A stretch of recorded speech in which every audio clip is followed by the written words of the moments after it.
In this video, we will be covering DBQ number 2. I'll be instructing you on how to write this essay, your second document-based question.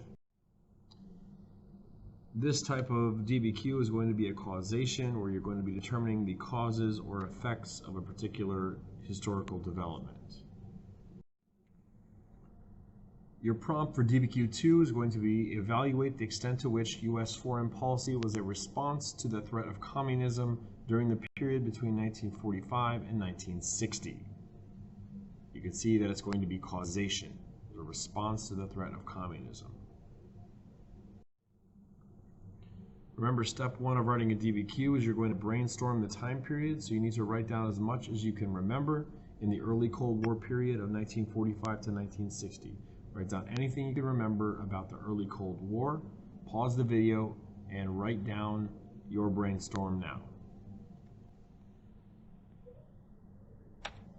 Here are the responses to that I came up with for the brainstorming. You have containment policy, domino theory, arms race, space race, increased military spending, CIA overthrow of governments, Red Scare, focus on religion, U-2 spy plane, diplomacy, improvements in education, and the National Highway Act. You're going to use this later on to figure out your evidence beyond the documents.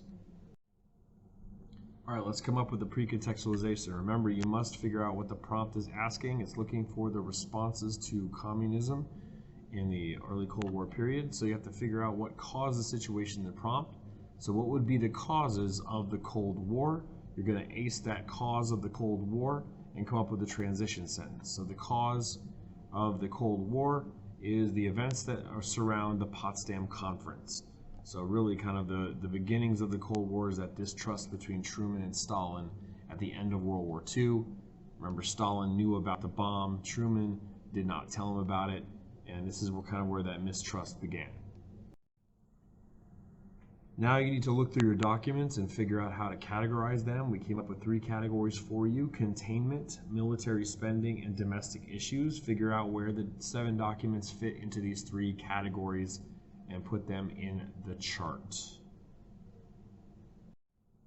Now that you've categorized the documents, you need to go through and analyze them. So there's a chip chart at the end of each document. Go through all 7 documents and write a chip for them. Make sure you're looking at which historical or which document analysis piece would be the easiest to use for each document.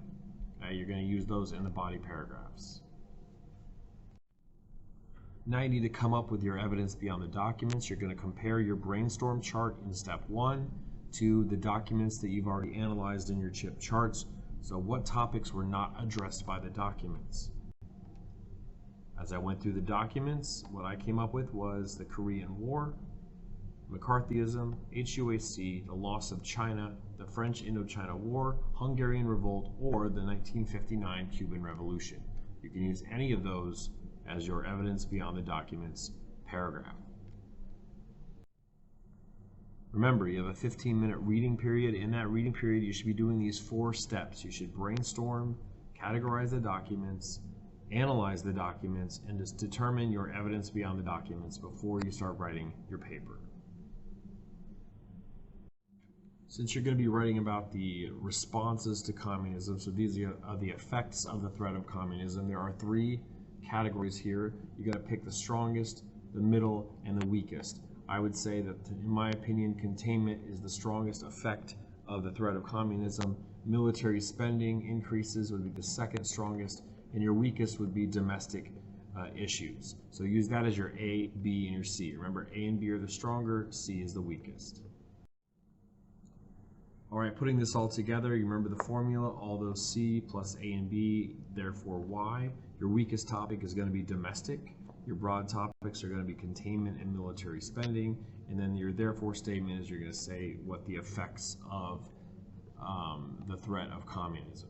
Okay, so you're going to put that into 2 sentences. Here's your outline. You have your precontextualization plus your thesis statement. That's going to be kind of like what caused the Cold War. You're going to have your evidence beyond the documents paragraph. Then you have your strongest response to communism. You might want to do 2 aces there to make sure you show it's your strongest. Then you have the second strongest response, your B statement, your weakest response, your C statement, and then you restate your thesis and give your post-contextualization of the paper. Okay, this is where you're going to integrate your chip into your body paragraphs using ACE. So the first sentence, you're going to tell me, you're going to write a topic sentence for the body paragraph that answers the prompt. You're going to say something to the effect of that the domino theory was a response to the threat of communism.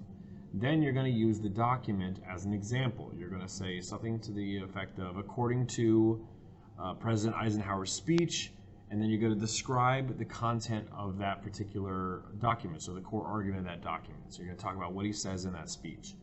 Then in your explain portion of your ACE, you're going to explain how the core argument is evidence supporting your argument stated in the topic sentence. So you're going to say that President Eisenhower's speech supports my argument because, and then you're going to explain how it supports your overall argument that it was a response to communism.